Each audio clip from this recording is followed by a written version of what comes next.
Menu talent management, pembinaan person grade, lanjut ke pengajuan pembinaan person grade.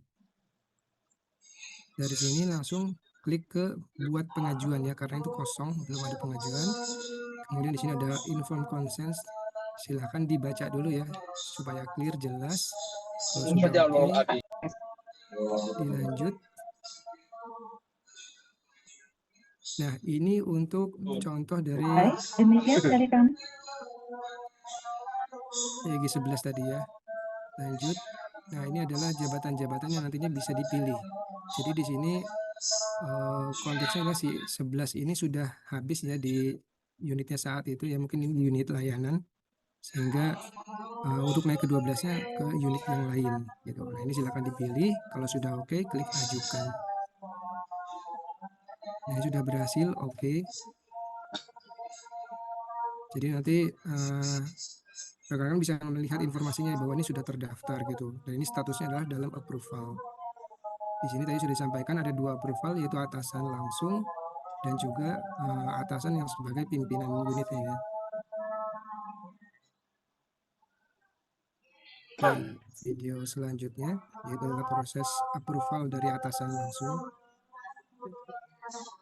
Loginnya sama ya. Setelah login, ini nanti ke employee self-service, talent management dan seterusnya. Menunya di approval tadi ya. Nah, di sini di pause dulu, Mbak. Di sini nanti bisa milih ya. Jadi kan sini udah kelihatan ya M. Afdal Islami gitu ya. Ini contoh gitu ya. Nanti bisa approval melalui langsung di checklist, terus di bawah tuh ada setujui, atau kalau atasannya mau melihat dulu nih, ini proyeksinya mana sih yang dipilih, itu bisa dicentang, dipilih yang gambar mata. Next.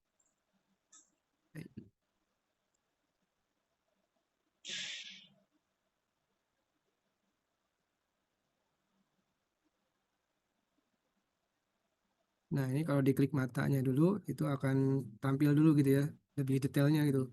Ini proyeksinya kemana, terus juga organisasi levelnya itu seperti apa, dan seterusnya. Dan di sini atasan juga harapannya mengevaluasi ya gitu. Barangkali ternyata terlalu nyebrang jauh gitu ya untuk profesinya, ya bisa disampaikan gitu ya. Tapi kalau memang si karyawan sudah yakin, ya silakan saja. Kemudian ini untuk approval kedua oleh top manajemennya.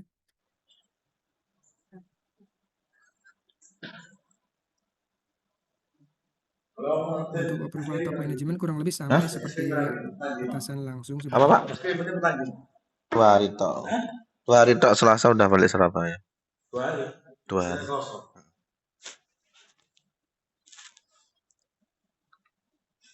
Di sini bisa dilihat juga Ya duitnya. organisasi dan seterusnya. Nanti sudah di-approve. Bunen sih. Iya Bunen. Selesai Kan disetujui bisa ya ditelok dengan HP Pak. statusnya di situ. Kemudian di sini Ini sak kalau delok atasan langsungnya merasa perlu ditinjau ulang ya, mungkin karena kok dahan profesinya pindah terlalu jauh nih misalnya gitu ya, dari Nah, SDM tiba-tiba ke IT atau mungkin ke teknik gitu ya. Nah, mungkin kan atasan bisa melakukan minta ya untuk ditinjau ulang oleh si pengaju. Nah, itu bisa dibuka kembali. Kemudian nanti di bawah itu ada pilihan tinjau ulang. Jadi seperti AMS ya, ketika memang ada yang dirasa kurang sesuai, bisa di-return, dikembalikan. Nah, ini bisa diisikan komentarnya. Mungkin perlu diskusi gitu ya, silakan ke ruangan gitu contohnya ya.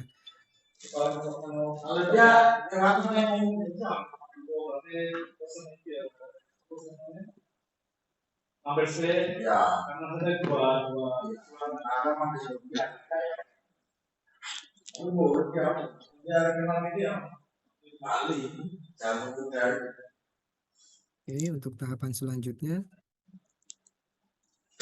di proses pengajuan ulang setelah di-return oleh atasan ya. Prosesnya sebenarnya sih sama persis saat pengajuan pertama kali ya. Login, kemudian self-service dan seterusnya. Nah, jadi ini kan ada yang sudah di return ya, tinjau ulang, itu tinggal langsung diklik lagi detailnya, nanti bisa dipilih lagi jabatan yang mungkin perlu disesuaikan tadi.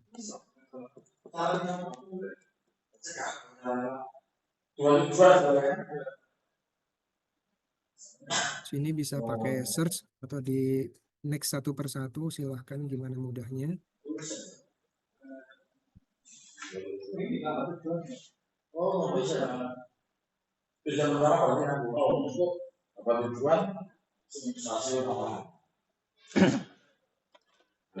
Nah, kalau sudah diklik OK tadi dalam approval lagi ya, jadi akan mengulang lagi approval oleh atasan langsung dan top manajemennya.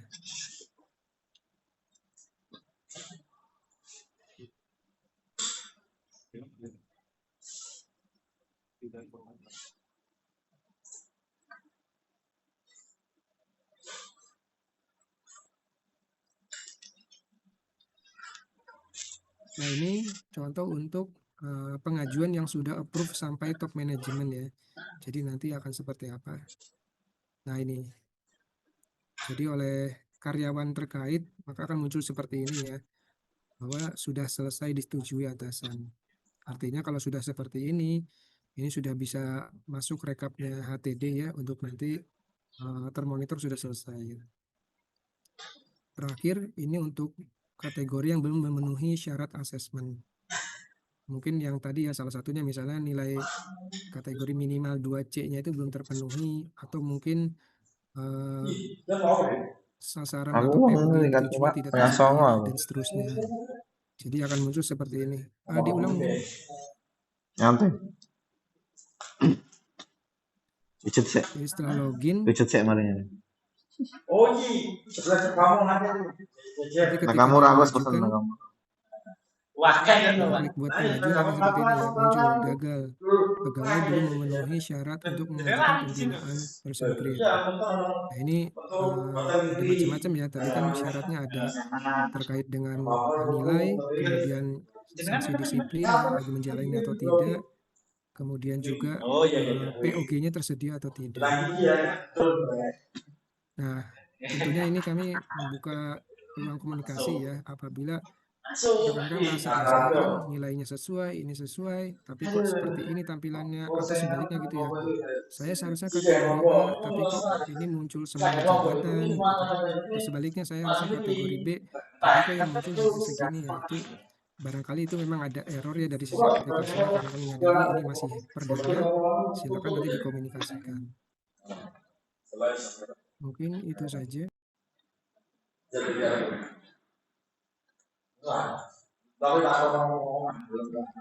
Oke, ini ada waktu 10 menit.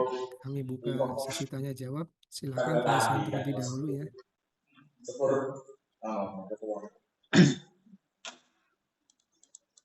Kami buka live ya. Untuk penanya langsung silakan. Oke, dengan Mas Bambang Aprianto. Mohon dinyalakan videonya ya. Dan perkenalan dari unitnya. Mas Dawud, selamat siang. Saya Bambang Aprianto dari Izin ya, kami batasi 3 penanya. Siap, silakan Mas Bambang. Jumlah pertanyaan nggak dibatasi kan? Saya isi kalau saya bilang satu, nanti ada ABCD-nya ya. Siap. Pertama, secukupnya ya, singkat padat, monggo. Ya, pertama terkait pengajuan atau FTK-nya itu berarti nanti akan dipublish di web ya. Itu pertama. Artinya gini, orang bisa mengerti atau tahu dari calon orang yang sudah berhak melakukan asesmen itu akan tahu apa namanya FTK yang kosong di mana saja. Itu dari web tadi ya, mohon informasi itu. Terus yang kedua Mas Dawud,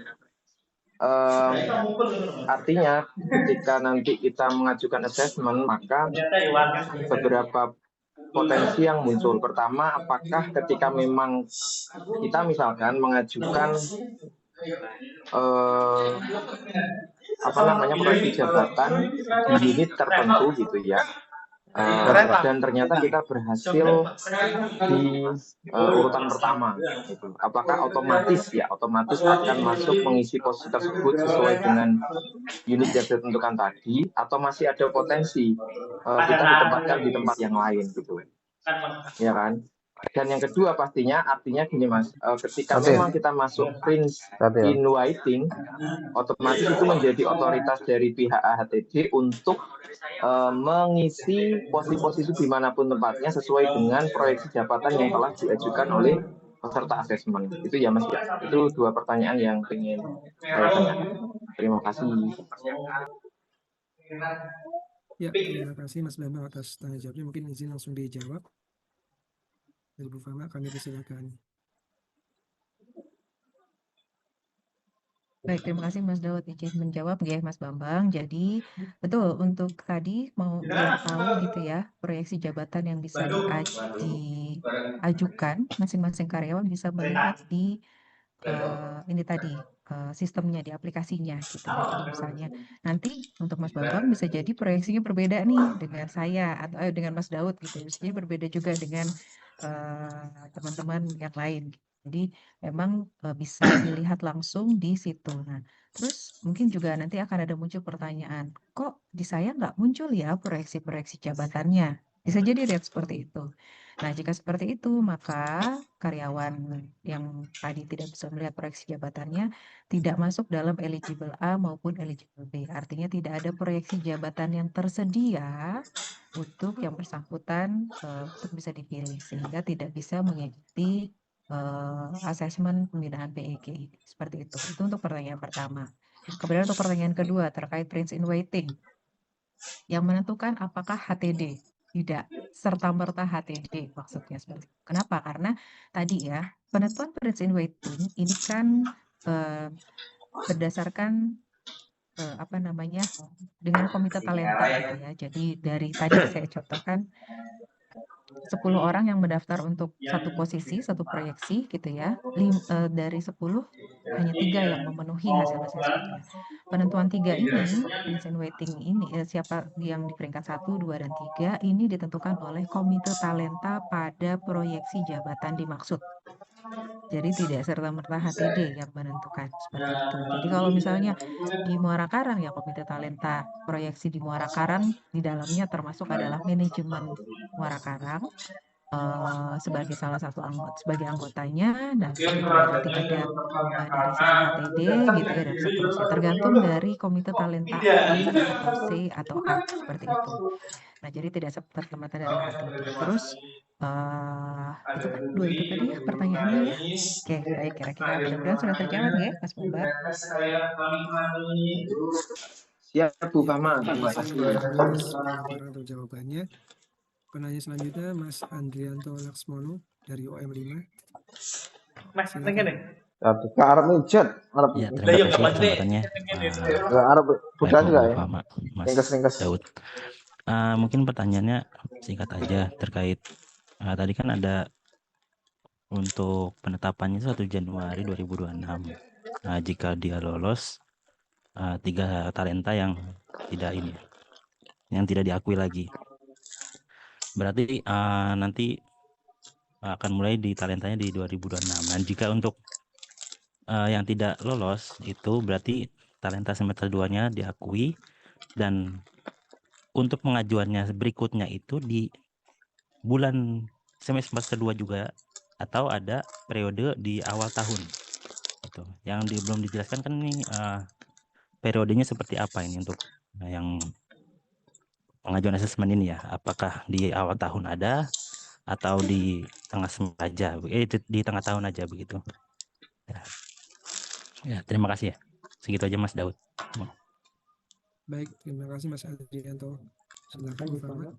Baik, ini maksudnya untuk pengajuan asesmen berikutnya ya, bukan yang sekarang berarti ya Mas Andri ya, izin konfirmasi ini. Iya, Yang jadi kan kalau berikutnya lagi misalnya kalau misalnya kita gagal yang pada saat ini, berarti masih ada tabungan 1 di semester 2. Semester 2 2025. Nah, berarti kan kita punya 2 tabungan saat semester 1 2026. Apakah nanti dibuka di Juli 2026 atau nanti dibuka lagi di 1 Januari 2007? untuk Oh, asesmennya gitu. baik. Nah, untuk saat ini terus terang saya belum berani untuk memberikan jawaban pasti ya, Mas Andri.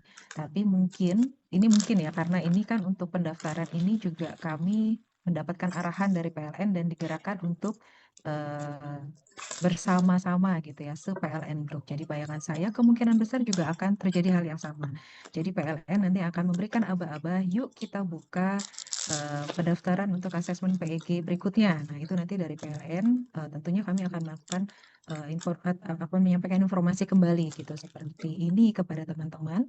Tapi itu tadi penggerak awalnya adalah PLN karena dari sana yang untuk yang sekarang ini perdana kan juga sistemnya kami menginduk kepada PLN. Nah, untuk berikutnya apakah masih menggunakan sistem yang sama misalnya? Apakah masih menggunakan sistem yang sama atau ternyata udah menggunakan sistem yang berbeda lagi misalnya. Nah, itu tentunya kan kami harus mendapatkan informasi lebih dulu dari PLN. Seperti itu Mas Andri. Jadi intinya aba-abanya kami tunggu dari PLN untuk yang berikutnya. Gitu. Oke, terima kasih Bu Fahma atas penjelasannya. Menarik ya, kalau sistemnya sama jangan-jangan bisa ke PLN atau sebaliknya gitu ya, dari PLN ke IP, ke NP dan seterusnya. Ya, kita tunggu ya, mudah-mudahan ke depan ada yang lebih baik lagi. Oke, penanya selanjutnya ini ada bengkel MTW. Ini kalau belum ada wajahnya mungkin saya skip nih. Silakan bengkel MTW, dinyalakan kameranya.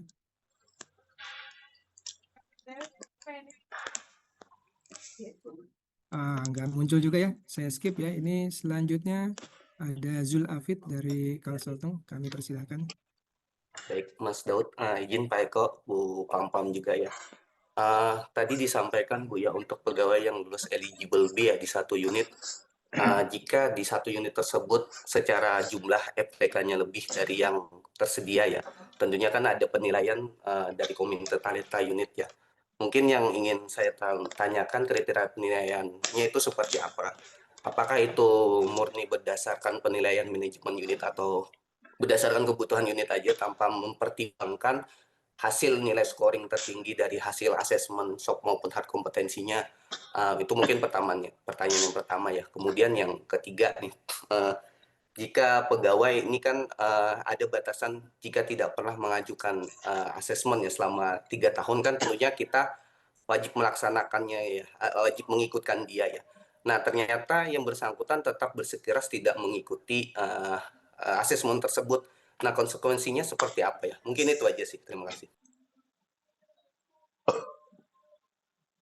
Terima kasih Mas Zulafid, silakan Bu Farma menjawab. Baik, terima kasih. Saya izin menjawab dari yang terakhir dulu gitu ya.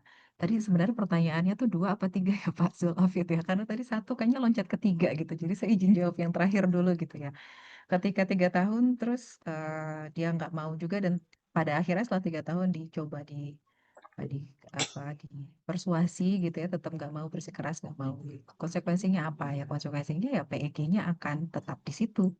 Misalnya saya 12 gitu.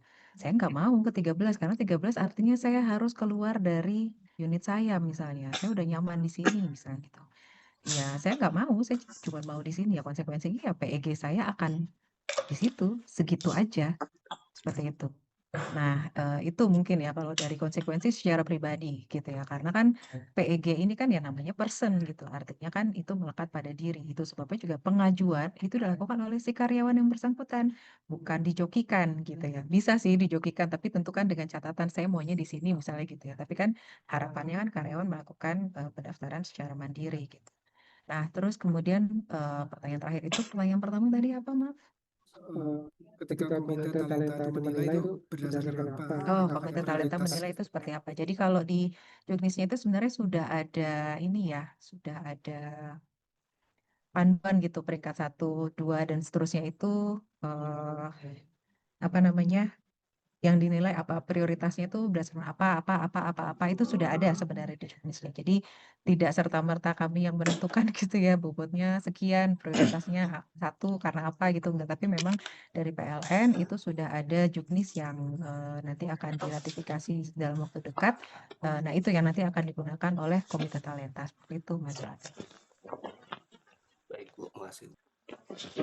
Izin menambahkan ya tadi terkait penilaian. Jadi kalau di perdirnya itu ada prioritas gitu atau ranking ya. Jadi ketika semua orang itu lulus semua dari hard dan softnya itu nanti di ranking itu mana yang ada bobotnya bobotnya. Jadi yang softnya paling tinggi itu siapa, nah itu nanti akan keluar gitu. Jadi harapannya dapat nilai dari Pusdiklat itu sudah rigid siapa saja nilainya, terus juga hard maupun soft kompetensi seperti apa. Jadi kami tinggal mengurutkan seperti itu. Oke, alhamdulillah ya, ini memang karena keterbatasan waktu juga izin kami akhiri. Tentunya dalam sosialisasi ini masih banyak kekurangan dalam penyampaiannya ataupun dari sisi aplikasinya juga mungkin nanti masih ada kekurangan. Silakan dari rekan-rekan semua jika ingin memberi masukan atau mungkin memberi komentar ya, ada yang kurang-kurang ini silakan. Dari kami mohon maaf yang sebesar-besarnya dan mungkin sekian ya untuk kami akhiri. Wabillahi taufiq wal hidayah. Wassalamualaikum warahmatullahi wabarakatuh. Waalaikumsalam warahmatullahi wabarakatuh. Waalaikumsalam warahmatullahi wabarakatuh. Terima kasih.